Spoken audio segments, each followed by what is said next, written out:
Bonjour Sun, Bonjour. alias Caroline Rose Sun. Et merci du coup de m'accueillir en ce moment là sur le 666 pour Bastogne. Et tu joues ce soir du coup à 22h45. Et Sun, c'est un hommage à ton papa. Ouais, c'est Voilà. ça. C'est un hommage à ton papa qui est parti trop tôt. Oui, Hein. exactement. Et sur scène, est-ce que tu y penses? Est-ce que ça te porte? Oui, ça me porte beaucoup d'avoir pris un peu son symbole comme nom de scène. Du coup, je l'ai toujours un peu avec moi grâce à ça, quoi. C'est pas un fardeau? Oh, pas du tout, non. C'est hyper positif, hyper joyeux. Je suis très contente, au contraire, parce que c'est quelqu'un qui n'a plus de tombe. Et du coup, c'est toujours difficile quand les gens n'ont plus aucune stèle, rien. Et du coup, tu veux que je remonte? Ouais. Et du coup, voilà, c'est important de le représenter comme ça, de le porter avec moi sur scène, en fait. Et tu définis ton style comme étant du brutal pop, hein, Ouais. style que tu as créé. Tu peux nous expliquer ce qu'est le brutal pop justement? Ouais, en fait, j'ai commencé quand j'ai commencé à rentrer vraiment dans la musique, j'étais très influencée par Courtney Love, L7, les Riot Girls. J'ai commencé par là. Et donc, une fois que j'ai commencé à creuser, c'est là que je suis allée vers le métal de plus en plus extrême et j'ai fini vraiment à écouter du death, voilà, Morbid Angel, Hate Eternal, tout ça, c'était vraiment ma came. Et en même temps, j'ai aussi toujours aimé écrire des chansons. Et les vraies chansons pop, petite, j'adorais Michael Jackson, ABBA, voilà, les gros tubes vraiment qui emportent tout le monde. Et pour moi, c'était important. Et du coup, vu que je savais jouer du métal et crier et tout ça, j'ai emmené ces outils-là dans ma petite boîte à outils de chansonnière et de compositrice. Et j'ai créé ma pop à moi, qui est faite de mise en place avec la double pédale et la main droite de la guitare, de moments criés. Mais c'est toujours dans une démarche de pop et de faire des chansons qui emportent les gens. Donc, la brutal pop, c'est vraiment ça, c'est pop metal avec un son un peu indie, on dira. On dira donc pour l'histoire que la brutal pop, c'est Sun Caroline Ross qui l'a créée. Ouais, c'est mon Euh, petit bébé. voilà. Alors ce soir, beaucoup vont te découvrir et écouter justement ton style musical. As-tu des appréhensions? Qu'est-ce que tu ressens là? Je suis hyper contente parce que en général, les concerts, ça se passe très bien, notamment sur les nouveaux publics, parce qu'il y a une petite entrée en scène un peu trompeuse. Donc la surprise, elle est assez cool. Et moi, je dois dire, j'adore mettre des grosses claques dans la gueule. C'est vraiment ce que je kiffe faire. Et là, avec mes musiciens, on a fait pas mal de dates en première partie de Chaka Ponk dans des arénas. Et du coup, c'est vraiment là que j'ai vu que ma musique, elle prend bien dans ce genre de contexte où il y a beaucoup de monde, où c'est la fête. Donc, je suis plutôt excitée d'être là. Voilà. Justement, dans le métal, il y a beaucoup de sous-styles et c'est pas aussi ouvert qu'il n'y paraît le Oui. milieu métal. Hein. Et est-ce qu'on a besoin de la validation plus de ses pairs, des autres groupes, que du public? Peut-être un peu, ouais, c'est vrai. Alors, pour le coup, c'est vrai que moi, quand j'étais métalleuse pure et dure, quand j'ai eu ma phase où j'écoutais que du brutal death et je faisais aussi que du brutal death, notamment dans Psychobolia ou des groupes comme ça, c'est vrai que j'essaye le côté métal qu'il y a dans ma musique, c'est vraiment de la bonne grosse mise en place. Donc j'essaye quand même de mettre des petites choses assez savoureuses et des petites choses un peu techniques qui font aussi plaisir aux métalleux. Que moi j'aimerais aussi entendre, quoi. Tu vois, c'est-à-dire c'est pas trop le solo de guitare moi qui me fait kiffer, c'est de la bonne grosse mise en place à la double avec la main droite à la guitare, des petits breakdowns qui font voilà qui font bien bander. Voilà, c'est vraiment ça moi que j'aime. Tu as sorti 2 EP, Brutal Brutal Pop et pas. Brutal Pop 2. Ouais, c'est ça. Et ton premier album a une sortie normalement proche, prévue dans peu de temps, à la rentrée, Ouais. c'est ça? Et ton dernier single, Comme Crime, est sorti le 17 mai. Le tout sur ton propre label, le propre label Ouais. que tu as créé toi, ce qui est déjà pas mal. Et as-tu l'impression que les choses s'accélèrent pour toi ces derniers temps? Ah ouais, ouais. En fait, j'ai sorti mon premier EP Brutal Pop pile poil avant le Covid. Donc bon, ça a un petit peu tout cassé, comme pour tout le monde. Et puis une fois que les portes, une fois que tout s'est ouvert à nouveau, ça s'est beaucoup accéléré en live, puisque moi je suis franco-allemande, et donc j'ai aussi beaucoup tourné en Allemagne. Et puis je suis allée au Japon, je suis allée au Laos, on est allé en Bulgarie. Là, on vient de faire les premières parties des Hanabiye en Scandinavie. Voilà, il y a eu beaucoup de. Là, on va encore aller en Bulgarie, en Roumanie, on est allé en Bulgarie. Enfin voilà, il y a eu beaucoup de concerts. Et là, en ce moment, vraiment, il y a de plus en plus de propositions. Et vu que j'ai justement mon label, c'est vrai que ça m'échappe un tout petit peu.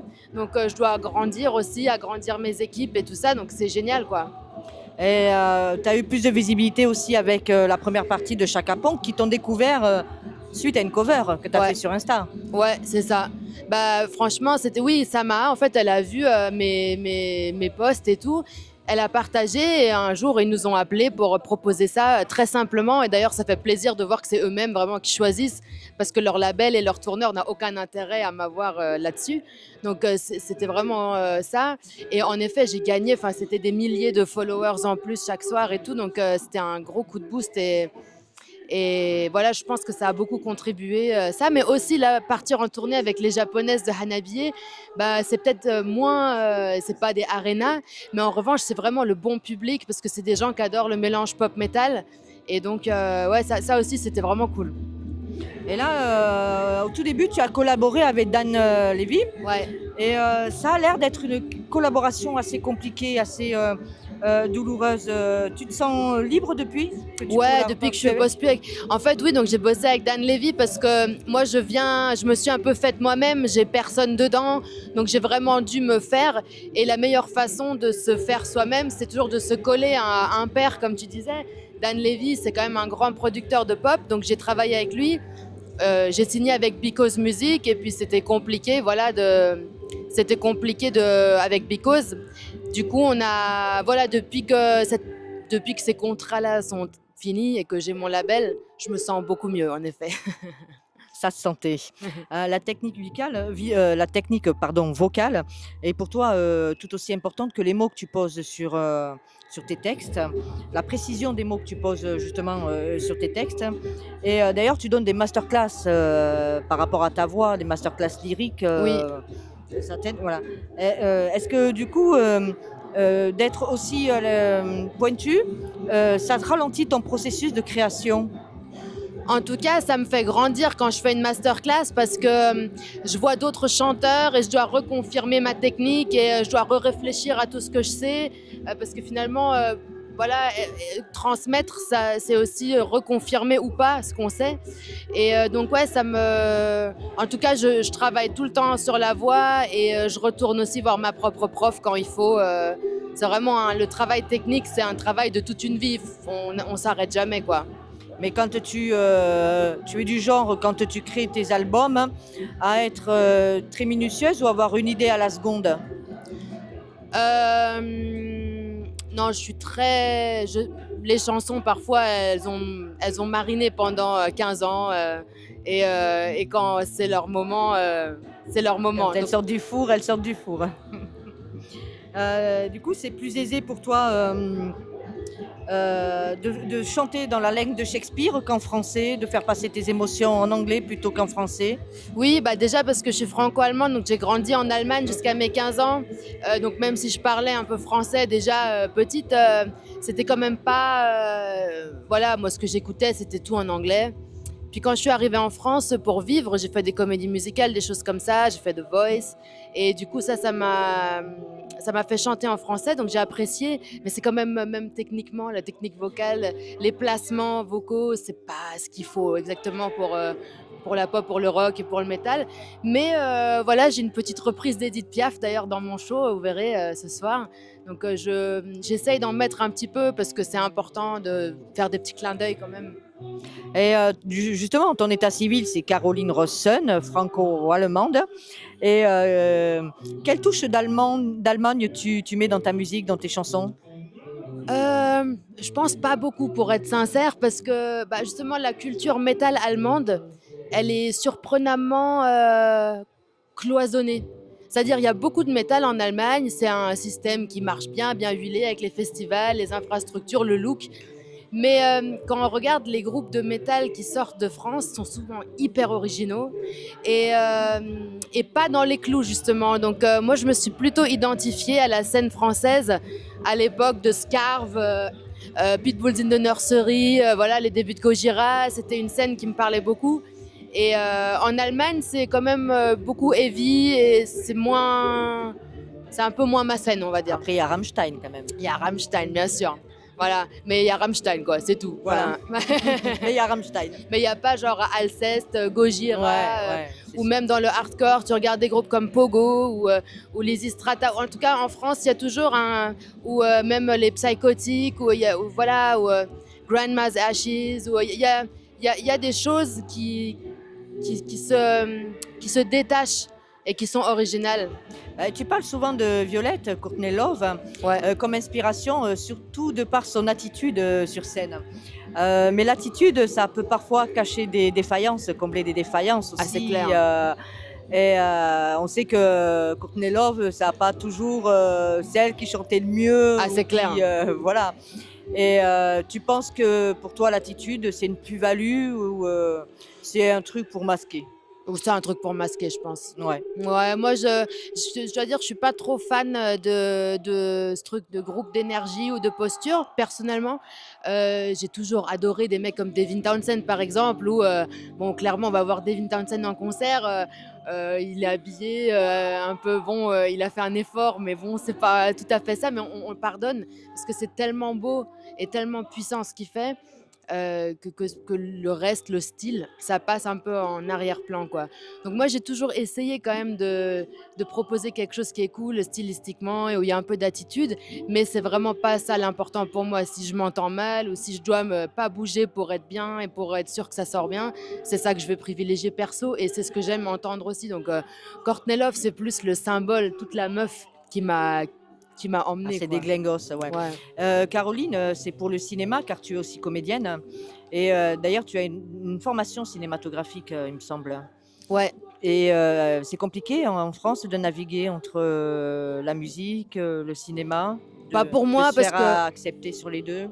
le cinéma, c'est vraiment venu par hasard parce qu'il y a des gens qui m'ont vu dans des pièces de théâtre, etc. Enfin, c'était plutôt, on venait vraiment me chercher pour mon truc à moi, c'est-à-dire dans les pièces ou dans les films dans lesquels je joue, je crie, je chante, je joue de la guitare, je parle en allemand, en français, enfin, je suis moi.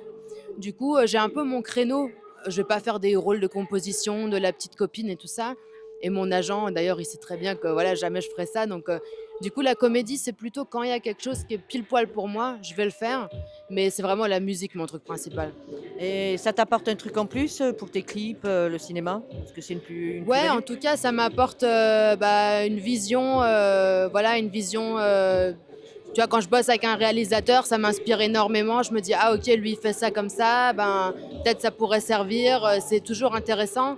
Et puis moi, j'essaye de m'améliorer aussi dans ce que je donne à l'image, quoi. Ouais. Là, tu as encore 16 dates avec le concert ce soir en France et en Europe.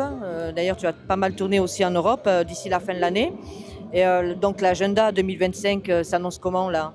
Il s'annonce rempli, de plus en plus rempli, et c'est cool, hein, je suis hyper heureuse parce que c'est un peu ça que j'attendais, c'est que ça se remplisse, parce que pareil, je fais ça moi-même avec un booker et un agent européen, donc on est une toute petite équipe, et je suis ravie de voir que ça se remplisse autant et qu'on va surtout aussi beaucoup à l'étranger. Pour moi, c'est important parce que je vois bien que c'est possible, les gens en redemandent. Donc, On peut te souhaiter quoi à l'avenir, hein? Déjà d'être heureuse, de continuer à être heureuse et que la Brutal Pop se propage le plus possible. Comme le Covid s'est propagé, on Voilà, va proposer sauf la que- musique. On va faire ça. En tout cas, merci beaucoup, Sun, Merci à toi. d'avoir accepté cette entrevue pour Baston. Avec C'était un plaisir. honneur. Merci.